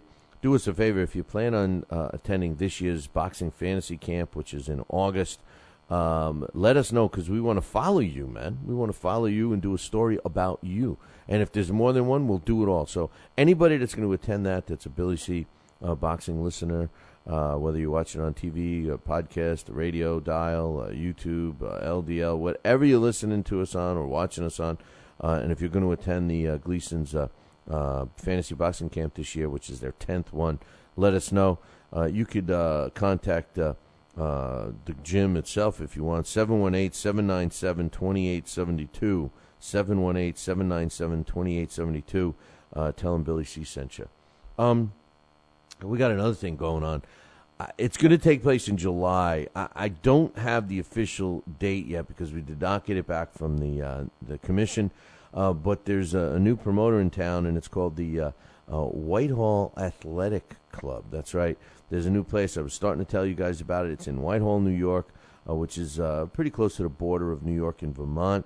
And it's a classic place. Whitehall is actually a historical place. It's where the United States Navy was born.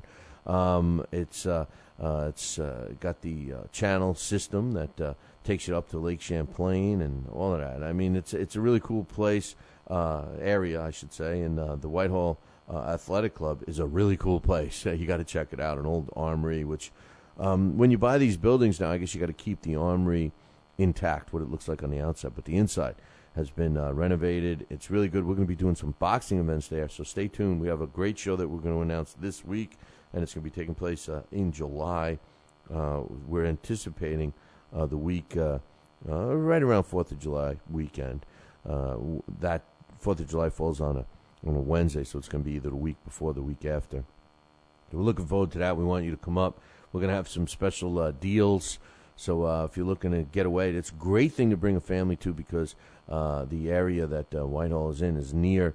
It's actually near Lake George. So, I mean, you know, it's family-oriented, and it's going to be a great night of fights and a bunch of other stuff to do. So make sure you make your plans. You know, hey, nothing better than going on your summer vacation and saying, oh, geez, honey, look, there's a fight going on. Yeah, let's go check that out. But they announced that David Haye and Derek Chisora are going to be fighting. We all knew this. You know, Dax Khan had found out and got a lead that this was happening. We knew about this 3 weeks ago. And, you know, it was kept hush-hush and everything else because of the sentences that were handed down specifically to Derek Chisora, because David Haye is technically retired. But there's some rumor right now that's picking up steam. It's more than rumor that we had 3 weeks ago. This looks like it's done, but we don't have a location yet. But we know it's going to be someplace in England, and it's going to be between David Haye and Derek Chisora. You know, here's the thing: Derek Chisora did a pretty good had a pretty good showing for himself when he fought Klitschko. But then we all know what happened at that post-fight thing. Now, I can't stand David Haye. I don't believe that he deserves another shot at Klitschko, which they were actually talking about. They were actually talking about that. But I do support this fight, not because of the shenanigans that went on, but I believe that it would be a legitimate fight that David Haye could win and then deserve a shot against one of the Klitschkos. And I think that that's what has to happen. If David Haye wins, and granted, you guys know that I can't stand the guy, but if he beats Chisora, I believe he deserves a shot, because it's a money fight, and it's a fight that people want to see and all that stuff. Not me, because I can't stand David Haye, but most of you want to see David Haye fight the Klitschkos, one of the Klitschkos again, I guess this time Vlad. But you know, the bottom line is this: I didn't want to see him get a fast track. I didn't want to see him get a fast track to a title shot and a big payday. So I think that this is cool. I hope it happens. They're talking about July 14th. They're talking about it being in England. Let's get this one signed, sealed, and delivered, and we'll see what happens. Even Murphy in the chat room thinks that David Haye and Chisora is a good fight. I mean, come on, man. Everybody would think that. Even Raggedy Ann and Andy, they said it was good. One thing I don't think is good is, you know, Juanma Lopez's suspension. Now, you guys know all about what's going on with that, right? You know, here's the thing: Juanma was suspended for a year. for his comments about the gambling and all of that. I thought that was too much. I thought it was too much. I really did. And I thought some of the blame had to go on the network because they put him in that position and everything else. But, I thought it was too much. And he had some other stuff. It was announced yesterday that, or I should say Saturday, that, the Puerto Rican Boxing Commission has decided to reduce Juanma's sentence, so to speak, suspension or whatever. Now, when I first read the headline, I was like, "Oh, cool, man! They're great." But then I read what they're doing. First of all, he was suspended for a year, so instead of suspending him for 1 calendar year, they reduced it to 10 months. Well, big deal, big deal. The whole thing about Juanma is, this is how he makes his living. So he's suspended. He can't. He's technically not supposed to train, not fight, not go near a gym for a year. That's what his suspension is. He's suspended his license. So unless you have a license, when you're a pro, unless you have a license, you're not even allowed to be training as a fighter. You can go through, some kind of training, but if you're training as a fighter in a gym that's registered as a professional boxing gym, and you're under suspension, you're not allowed to be in there. And if they catch you in there, they could suspend your license indefinitely. So Juanma Lopez, when they issued him the 1-year suspension, he's not allowed to go near a gym for 1 year. Well, they reduced it to 10 months. And I say big deal. But there's more. They say, then what we did was we eliminated the $10,000 fine that we gave him, and we're reducing his service hours that he was supposed to do community service for from 100 to 50. You know what? I think they're missing the point here. In my opinion, I would have kept the financial burden, I would have kept the community service burden, and I would have reduced the time. That's what you need. You need a guy like Juanma to be issued community service to give back to the community. Increase that. And if you want to fine him, if you want to get the message across, you leave the fine intact. You don't reduce the sentence by 2 months and then wipe out the other parts that carry more strength and clout, in my opinion. The problem with the suspension is that the guy can't make a living. So what are you going to do? You're going to knock off $10,000 and try and supplement it when the reason for a fine is a statement. The reason for community service is a statement. The reason for a suspension of your license is a statement. But of the three, that one could have been a 6-month suspension. I think it's terrible what they did. I think that Juanma is being mistreated, to tell you the truth. How about Juan Manuel Marquez?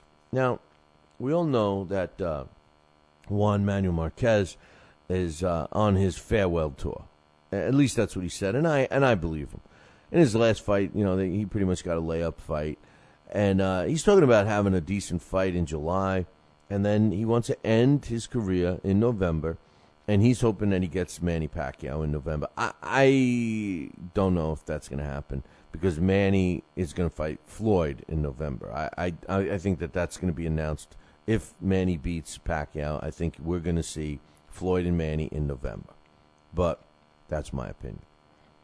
So you say to yourself, well, Marquez, he's on his farewell tour. What's better than fighting maybe, he fought already once, maybe 2 more times, get the accolades he wants, get the cheers, put him in there with, an opponent that looks good on paper but is a safe opponent and all of that. Maybe lead up to the final showdown with Pacquiao if it does happen. If not, I think Eric Morales' fight against Marquez would be fantastic for both of them to walk away, and it would be a good fight. But you know what? Juan Manuel Marquez is talking about fighting Zab Judah in July. Now, that's a good fight. That's a good fight. Zab Judah, he's not one of my favorite fighters, and he's certainly not at his peak. But he certainly looked good in his last fight. And Juan Manuel Marquez, geez, got to give him credit for going after a guy like Zab Judah. Zab Judah's not an easy opponent. I'm not saying he's a world beater anymore, but he's not an easy opponent. you're doing a farewell tour. You're trying to look good, and to me, this speaks volumes. This speaks what kind of a fighter Juan Manuel Marquez really is. Not only is he looking for profitable fights, money-wise, but he's looking for decent fights.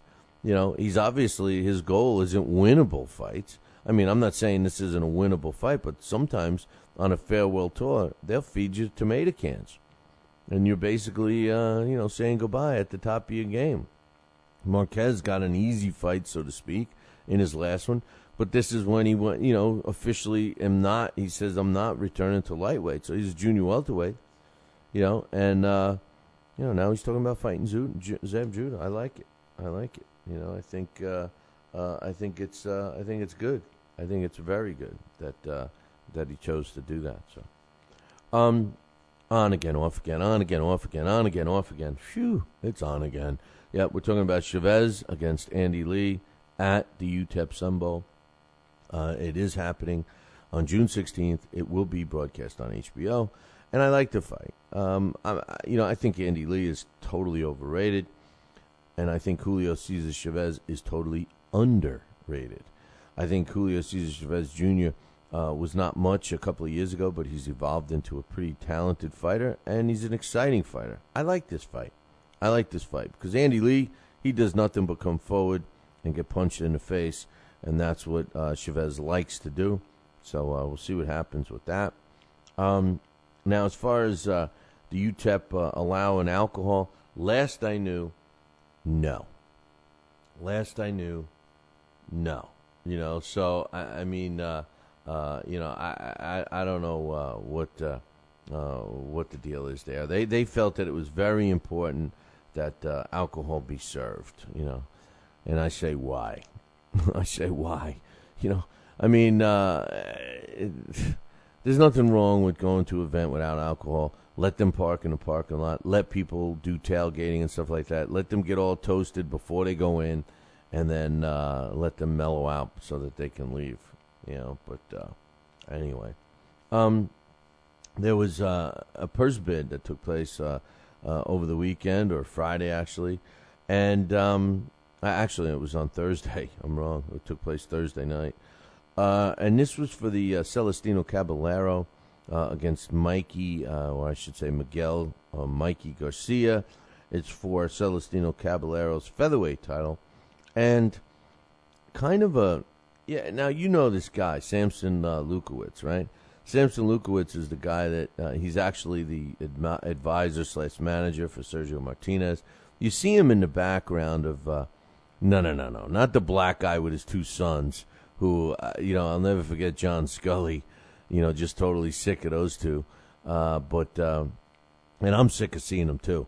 I mean, what significance do they have? How do they get in the ring all the time? And they're always standing in a camera shot. I mean, John Scully was so pissed off one day when we had him on the show, and I agree with him. It is getting terrible to see those guys everywhere. But the next guy you see a lot is Samson Lukowitz. Now, Samson Lukowitz, you might not know who he is, but you see him all the time. He's kind of got a thin beard, and he's always smiling.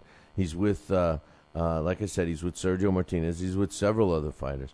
But one of the most notable characteristics of Samson Lukowitz is his gold boxing glove necklace that he has, chain. They're the biggest solid gold boxing gloves I have ever seen around someone's neck. It looks like you could put your friggin' hand into these gloves. That's how big they are. They're so big. How big are they? Well, they're so big that when they leaves them around the house, they strap around the house, But I'm telling you, they I wonder what they're worth. I wonder what they weigh. You throw them on a scale, But anyway, all about this Samson Lukowitz. What the hell am I talking to you about? Well, he won a purse bid. Now, he just started getting into promoting a little bit. He was doing a lot of co-promotion and stuff like that. But he never really did a full major promotion. Now, he's done promotion, and he's done them on his own, but not a major one. Not a major one like this one, where you have Celestino Caballero against Mikey Garcia. And here's the best part. This is the best part of this whole story. He bid $440,000, and he beat out the only other bidder. And the other bidder was Top Rank, who wanted to fight. They weren't pulling a Don King move where Don King submitted $50,000 and the winner was 200 and something. They weren't pulling a Don King move. They actually thought that they were going to win the fight. They thought that Lukowitz was going to bid $400,000 for the fight, and they only bid $402,000 for this fight. And Lukowitz offered $440,000 to win the purse bid. And this was great. And it's funny because Top Rank was quoted Carl Moretti, who was there. Now, these guys wanted to fight so much that they were there, because technically you don't have to be there when they open up the bids. It's always good to have someone there, but you don't have to be. But Moriarty was there, and he said, and I quote, "We congratulate Sampson on winning the bid." This was Carl Moretti. He says, "We'll discuss everything with Mikey and his manager, who's Cameron Duncan, and we'll go from there." Now, what do you read in between the lines there? I say, I wouldn't be surprised if Mikey Garcia turns this fight down. Because there had to be, because the way the purse gets split based on the WBA's ruling is 25% only goes to the challenger. 75% goes to the title holder, which works out, ding, 330,000 of the 440,000 goes to Celestino Caballero, and 110,000 goes to Mikey Garcia. And Mikey Garcia is Top Rank's guy. So, you say to yourself, well, if Mikey Garcia was going to make more than, if the purse bid on Top Rank side was 402,000, the division of the purse bid would have been the same, 75-25. So, assuming that that's the only revenue that they're going to pay the fighters from, Mikey Garcia is technically making more, right? He's making more money, probably close to 10,000 more by having Sampson promote it. But you never know with the purse bids. Sometimes the purse bid isn't the purse. Sometimes the purse bid is maybe for the title, and then with the TV and stuff, they'll give the fighter more. So just because they're showing up that he's going to make 110,000, maybe he makes 150, maybe he makes 200,000. I don't know, But reading between the lines with Moriarty's comment, I think they're going to advise Mikey Garcia not to take the fight. I wouldn't be surprised if Mikey Garcia does not take this fight. Me reading between the lines, I could see it. Now, here's Lukowitz. I think he senses it, too, because he says, they asked, where's the fight going to be? And he says, well, we're looking to have the fight on July 28th. So they already got a date in mind, July 28th. He says it's going to either be in Panama, which is where Caballero's from, or in the States, in Vegas or Los Angeles.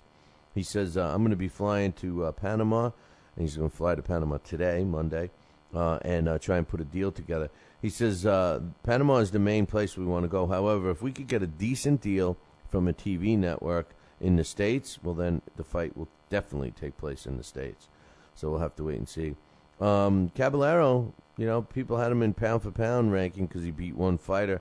I think he's a hot and cold fighter. He's 35 years old already. 36 wins, 4 losses, 23 coming by knockout. Garcia, he's undefeated, 28-0. He's only 24 years old. He's out of California, and we'll have to wait and see what happens with this one. But I like the fact that Sampson got it, and I like the fact that if it does happen, it is going to be an entertaining fight. Light heavyweight champ in the WBA anyway, Bebot Shumanov, he's getting back in the ring June 2nd against Enrique Ornelas. That's going to be taking place in Las Vegas. Shu Pao, who I think is one of the biggest frauds in boxing. He's replacing Joel Julio, who was supposed to fight Gabriel Rosado on June 1st in Philly on Fight Night, on NBC's Fight Night series that they got going on. Is it me, or have they gone through opponents and different fights more than most? I mean, every fight that they've had, their main event, at least seems to have not been the same one they wanted to have by the time Fight Night comes. And this has happened now. Gabriel Rosado is a tough kid. this was the fight against Yoel Julio would have been good, but I got news for you. Shu Pao, I think he's overrated. I think he's big time overrated. He's 26 wins and 4 losses now with 15 knockouts. And although I think he's overrated, Gabriel Rosado, his style of fighting, the way he fights, might be perfect for Powell. So I don't know. I think by losing Joel Julio, I think we ended up with a better fight. So we'll have to wait and see. It's taking place June 1st, and I guess the co-main event on that one is Ronald Cruz of Bethlehem, Pennsylvania, and he's taking on Prentice Brewer out of Cleveland. There's some vacant BS WBC belt on the line as well. So we got that one. Some other things in the news. We have a fight that's taking place on Thursday, May 24th at the Twin River Casino. That's going to be a pretty solid card. The main event, I believe, is who is the main event? Is what's his name? Joey Spina, KO Spina against Vladimir Boise is the main event. So we'll see what happens there. But the co-feature was announced. It looks like Bobo the Bull. That's Richard Bobo the Bull Sorrentino. He's 9 wins, 7 losses, and a couple of draws. He's going to be taking on Keith Coslin, who's 6-3 with a draw. That's a co-main event. And, he's the Pitbull, Sorrentino, or the Bull. I thought it used to be Richard the Pitbull Sorrentino, but, he's going to be 40 years old. He's going to be 40 years old. And, he's got, 18 pro fights at 40 years old. But Kevin Cobbs, he's undefeated 3-0 in the super middleweight division. He's taking on Borgord Washington, who's a tough guy despite his 3-10 record. I've seen him fight a bunch of times. That's actually not a bad fight. And in the female divisions, Shalito Vincent, she's 2-0, is going to be taking on Carmen Cruz out of Florida, who's a pro debuter. And a couple other young fighters on this card. So if you like going to fights during the week, then that's not going to be a bad one. Yeah, you heard it right. You heard it right.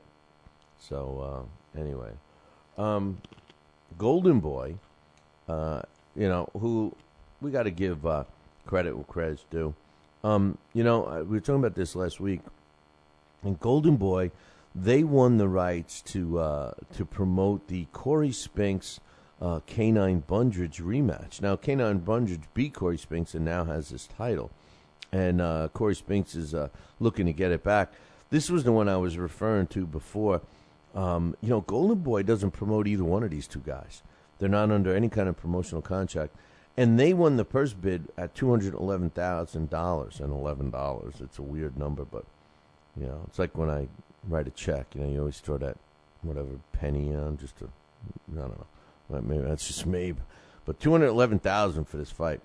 In the junior middleweight division, $211,000 that gets split between the two fighters.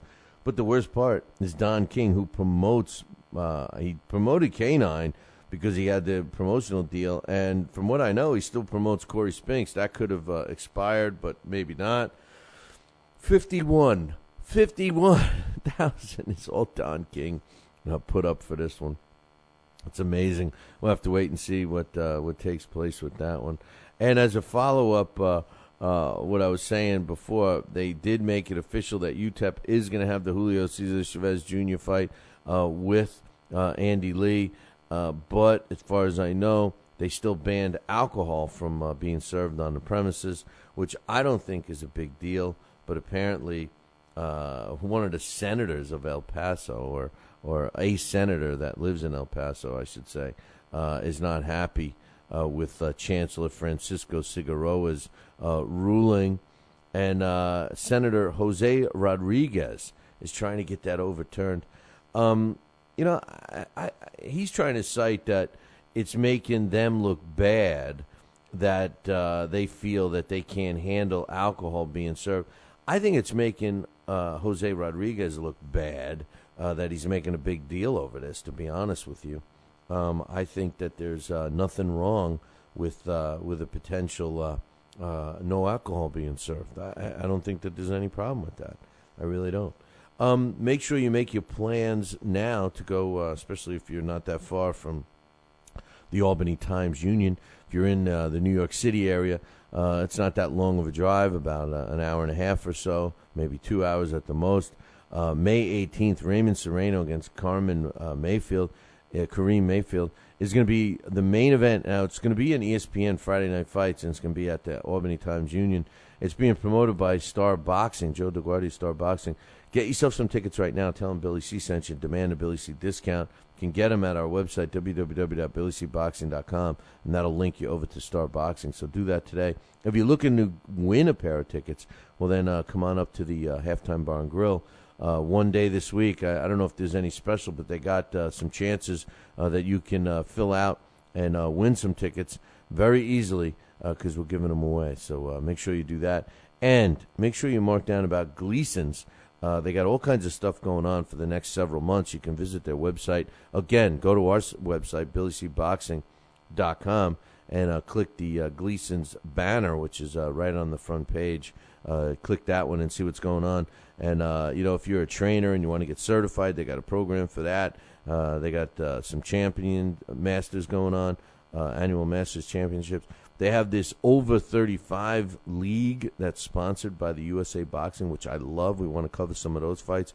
Regular white-collar guys going in there, training, and then fighting. So that's great. But the fantasy club, the fantasy boxing camp, I should say, that's taking place this year, August 23rd through the 26th. Listen, if you're going to attend that, do us a favor. Drop us an email, Billy@TalkinBoxing, TalkinBoxing.com, and tell us you're going to go because we want to follow you. We want to do a story. We want to watch your fight. So the Gleason's Fantasy Boxing Camp, 10th year ready. Tell them Billy C sent you. Check out their website. One last thing. Check out www.whitehallathletic.club.com. There's a new place in town, new athletic club. If you're in that area, Whitehall, New York, Lake George area, Vermont, Rutland area, it's kind of in the hub of those areas. And this is a club that you definitely want to join. And one of the benefits is all of the events that go on there, the sporting events, like pro boxing that we're bringing in July, first week in July, you get to attend. So check out their website, www.whitehallathletic.club.com, and make sure you tell them Billy C sent you. Wake up. It's time for It's too early for a trivia question.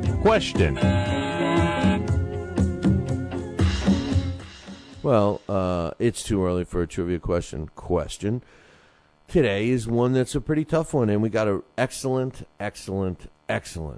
prize on the line. It's Clay Moyle's latest. It's called Billy Miskey, the St. Paul Thunderbolt, and we want to give you this copy if you can get this trivia question right. It's courtesy of Clay Moyle and PrizeFightingBooks.com. And speaking of books, if you don't win this one, always visit the Billy C Book Club, www.billycboxing.com, and there's a book club link. It's on the left-hand side. We support all of the books in there. They're all books that I've read, and I'm giving them totally a thumbs up. And the best part is you get them, if you order them through the website, right from those links that we have, not only do you get a discount, you get signed copies. So make sure you buy your next book from the Billy C Book Club, including the Billy Miskey book. But I'll tell you what, if you want to try and win it, all you got to do is get this easy question, which isn't so easy. It's a tough one. When was the first bout in which the details of the official scoring were announced by the ring announcer? When was the first bout in which the details of the official scoring were announced by the ring announcer? The big hint is it took place between 1920 and 1950. So if you know that answer, email me, Billy@TalkinBoxing.com. This day in boxing history. And finally, this day in boxing history is being brought to us by Campanero and Tomkovich. If you need a lawyer, use the ones that keep me out of trouble. That's Campanero and Tomkovich. Give them a call today, 845-221-4099. Tell them Billy C sent you, and tell them I'll pick up the consultation fee. They love it when you say that. You might as well go visit the office. They got these gorgeous women in there. You know, go knock over a convenience store or something and then go in there and no, don't do that. Don't do that. Give them a call if you need a lawyer. 845-221-4099. 845-221-4099. On this day, May 7th, back in 1975, Miguel de Oliveira wins a 15-round decision over Jose Duran to win the vacant WBC World Junior Middleweight title, and that took place on this day, May 7th in 1975, in Monte Carlo. Hey, man, that concludes our show for today. Don't forget, if you're watching live, we do our thumbs up, thumbs down show immediately following this show. So stick around a minute or two for that until we kick that off. But the most important thing I got to tell you about today's show,